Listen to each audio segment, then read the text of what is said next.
चलिए तो मेरे प्यारे साथी, आज अपना लोग बात करने वाले जो हैं एक अमीन का जो यूनिट होते हैं, अमीन अपना कैलकुलेशन कैसे करते हैं, इसके बारे में आज अपना लोग बात करने वाले हैं। इससे पिछले वीडियो में हम लोग ने बात कर चुके हैं मेरे प्यारे भाई, जो किसी भी फुट को डिसमिल में कैसे बदलें, कितना डिसमिल बराबर क्या इकट्ठा होता है, 5 डिसमिल बराबर कितना जमीन होता है, किसी भी स्क्वायर वाले जमीन को कैसे नापे, किसी को कोनियाही जमीन को कैसे नापे, इस सब चीज के बारे में हम लोग ने बात कर चुके हैं। अगर आप लोगों ने उस वीडियो को नहीं देखे हैं, इस वीडियो के डिस्क्रिप्शन में उसका हम लिंक दे देंगे, वहां से जाकर आप लोग देख सकते हैं। हालांकि हम अमीन है नहीं, लेकिन अमीन का जितना भी कैलकुलेशन होगा मेरे प्यारे भाई, हम सब आप लोगों को बता सकते हैं, और ऐसे बताएंगे जो आप लोगों को समझने के तो बात छोड़ जाकर के दिल में घुस जाएगा।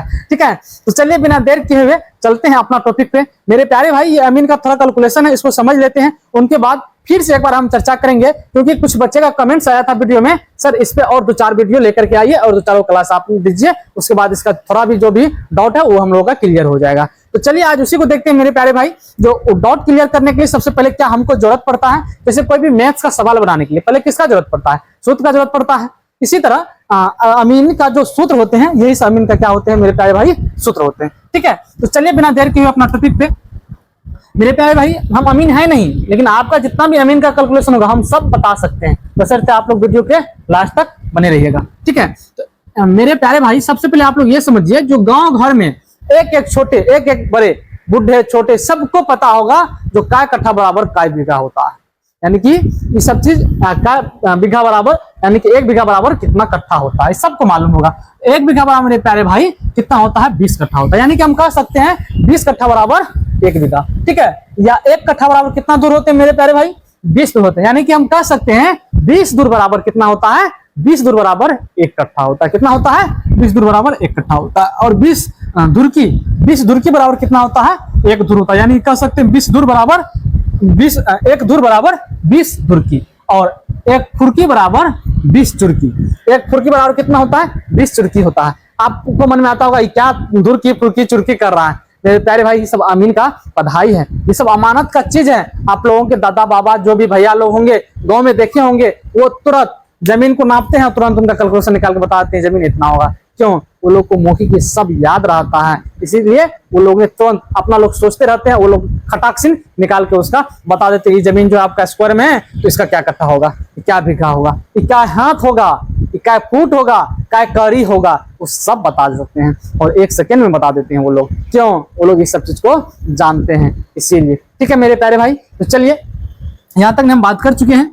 तो मेरे प्यारे भाई, 1 चुरकी बराबर कितना होता है, 1 वर्ग इंच लगभग में, यानी कि 1 चुरकी बराबर पूछ दिया जाए आपको कोई, तो कितना बताइएगा आप, 1 चुरकी बराबर कितना बताइएगा आप, 1 चुरकी बराबर आप बताइएगा 1 वर्ग इंच। इसमें किसमें, लगभग में होता है। ठीक है, उसके बाद है 1 बीघा बराबर कितना दूर, 1 बीघा बराबर कितना दूर। जैसे आप लोग बच्चा में क्वेश्चन करते होंगे ना, 1 घंटा में कितना मिनट, 1 घंटा में कितना सेकेंड, सब बात करते थे ना, इसी तरह यहाँ पे भी देखेंगे क्या है, 1 बीघा बराबर कितना होता है, 400 दूर होता है। ठीक है, और 1 कड़ी बराबर कितना होता है मेरे प्यारे भाई, 7.92 इंच होता है। यानी कड़ी अभी तो अब कितना चलने लगा है, पहले के समय में क्या चलता था, कड़ी चलता था मेरे भाई। जैसे जंगल झाड़ में, अभी भी जंगल झाड़ में अगर जमीन नापने का बात होता है तो वहां पे कड़ी का यूज करते हैं, कितना का यूज नहीं करते हैं, कड़ी का यूज करते हैं। तो मेरे प्यारे भाई, 1 कड़ी बराबर कितना इंच होता है, 7.92 इंच होता है। यानी कि वो कड़ी जो होता है इतना बड़ा, 1 कड़ी, उसमें कितना इंच का वो कड़ी बनता है, 7.92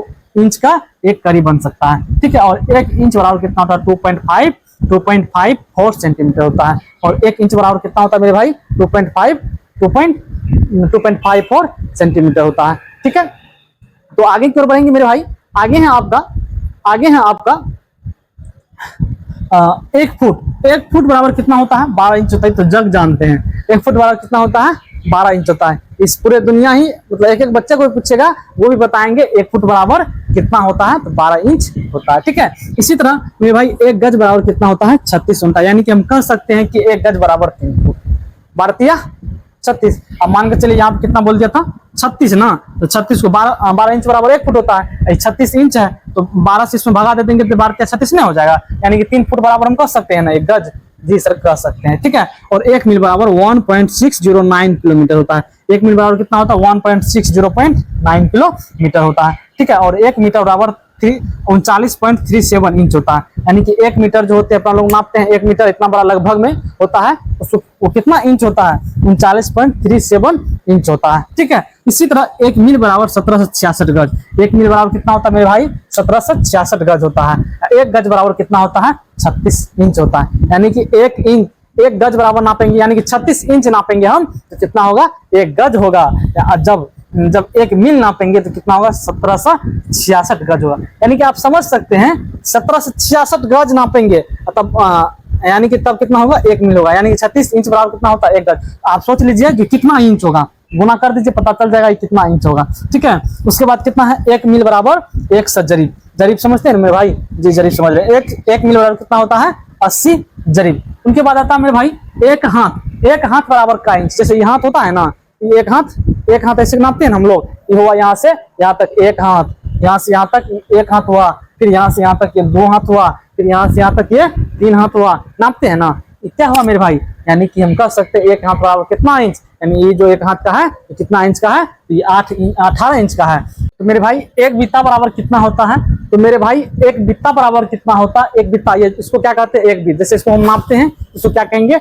1 बीत। ठीक है, 1 बित्ता बराबर कितना होता है मेरे भाई? 9 इंच होता है। या इससे हम नाप सकते हैं 1 बित्ता बराबर कितना होता है मेरे भाई? 9 इंच होता है। ऐसे हम नाप सकते हैं। ठीक है, ऐसे। ठीक है, तो 1 बित्ता बराबर कितना होता है? 9 इंच होता है। आप इसके बारे में हम समझ चुके हैं यहाँ तक मेरे भाई। चलिए, उनके बाद होता है जो लग्गा गुना लग्गा। लग्गा गुना लग्गा बराबर कितना होता है? 1 धुर। लग्गा आप लोग समझते हैं, लग्गा आप लोग सब समझते होंगे। ठीक है, जैसे 1 लग्गा इधर से नापेंगे और 1 लग्गा इधर से नापेंगे तो कितना होगा? 1 धुर होगा। यानी कि एग्जाम्पल यहाँ पर हम लिख चुके हैं लग्गा, यानी कि 1 लग्गा गुना 1 लग्गा, यानी कि 1 लग्गा लंबा 1 लग्गा कितना? चौड़ा। 1 लग्गा कितना मेरे भाई? चौड़ा बराबर कितना होगा? 1 धुर होगा। यानी कि 1 लगा जो होगा लंबा नापेंगे, 1 लगा और क्या नापेंगे? चौड़ा नापेंगे। तो क्या कितना हो जाएगा? ये स्क्वायर में आ जाएगा, कितना हो जाएगा आपका? 1 धुर हो जाएगा। ठीक है, उसके बाद होता है मेरे भाई जो 1 करी गुना करी बराबर वर्ग करी। यानी कि 1 करी और 1 करी गुना बराबर कितना होता है मेरे भाई? वर्ग करी होता है। और 1 फीट गुना 1 फीट बराबर वर्ग फीट। गज गुना गज बराबर वर्ग गज। हाथ गुना हाथ बराबर वर्ग हाथ। रस्सी गुना रस्सी बराबर कितना होता है मेरे भाई? 1 बिघा होता है। अब यहाँ पे समझना होगा, रस्सी गुना रस्सी बराबर कितना होता है? बिघा होता है। यानी कि 1 रस्सी जो होता है, 1 रस्सी गुना फिर 1 रस्सी, 1 रस्सी लंबा, 1 रस्सी लंबा और 1 रस्सी चौड़ा। 1 रस्सी लंबा लेंगे और 1 रस्सी क्या लेंगे? चौड़ा लेंगे। तो दोनों को मिलाकर कितना हो जाएगा मेरे भाई? 1 बिघा हो जाएगा। यानी कि 1 रस्सी में कितना होता है मेरे भाई? तो 20 लग्गा होता है। 1 रस्सी जो होता है उसमें आपको कितना होता है? 20 लग्गा होता है। ठीक है, 1 लगे में कितना होता है? 20 लग्गा होता है। और 1 वर्ग लग्गा बराबर होता है 1 धुर। यानी कि 1 लगा इधर से, 1 लगा इधर से, 1 लगा इधर से, 1 लगा इधर से। यानी कि 1 वर्ग लग्गा जो होता है वो बराबर कितना होता है मेरे भाई? 1 धुर होता है। ठीक है, और हाथ, 1 हाथ बराबर जब हाथ निकालेंगे, मतलब मान के चलिए कोई करी है, करी में से क्या करेंगे? 1 हाथ निकालेंगे। 1 हाथ कितना क्या करेंगे उसके लिए? मतलब हाथ बराबर करी गुना 11/25। यानी कि आपका जितना करी होगा, ठीक है, वो करी को गुना कितना कर देना? 11/25 से आपका 1 हाथ निकल के आ जाएगा। ठीक है, इसी तरह फीट जब निकालना होगा तो करी में 33/50 से क्या कर देंगे? गुना कर देंगे। करी जो होगा उसमें क्या करेंगे? आपको 33/50 से गुना कर देंगे तो आपको क्या निकल के आ जाएगा मेरे भाई? फीट निकल के आ जाएगा। मान के चलिए अब यहाँ से लेकर के वहां तक नापे, यहाँ से लेकर के यहाँ से लेकर के यहाँ तक नापिए। ठीक है, यहाँ से लेकर के यहाँ तक नापे। अब यहाँ से यहाँ तक में मान लीजिए हमको कितना हो गया? 50 करी हो गया। कितना हो गया मेरे भाई? 50 करी हुआ। तो 50 करी को किसमें बदलना है? फीट में। तो 50 करी को जो फीट में बदलना है तो क्या करेंगे? करी 50 गुना कितना कर देंगे? 33/50। देखिए यहाँ पे तो हम समझाने की कोशिश करते हैं। यहाँ से लेकर के यहाँ तक में कितना करी हो गया? 50 करी हुआ। कितना करी हुआ मेरे भाई? 50 करी हुआ। यहाँ से लेकर के यहाँ तक में जो 50 करी हुआ तो कितना फीट हुआ? हम तो नापे हैं किसमें? करी में। जैसे मान लीजिए बहुत बड़ा सा जंगल है और जंगल में हम बहुत बड़ा सा पेड़ पौधा है, तो वहां पे हम क्या करेंगे? फीट का तो यूज करेंगे, फित्ता का तो यूज करेंगे नहीं। क्यों? क्योंकि फित्ता का यूज करेंगे तो फित्ता टूट जाएगी, लेकिन करी का यूज करेंगे तो लोहा का करी होती है, वो तो जल्दी टूटेगी नहीं। तो हम करी का यूज करेंगे। अब मान लीजिए यहाँ से वहां तक नापे, हमको 50 करी हुआ, तो 50 करी को हम किसमें बदलना है? फीट में बदलना है। तो फीट में बदलना है तो कैसे बदल लेंगे? 33/50 से भागा दे देंगे। ठीक है, उसके बाद मेरे भाई गज, यानी कि क्या होता है आपका? गज, यानी कि करी को हम गज में बदलेंगे। किसमें बदलेंगे?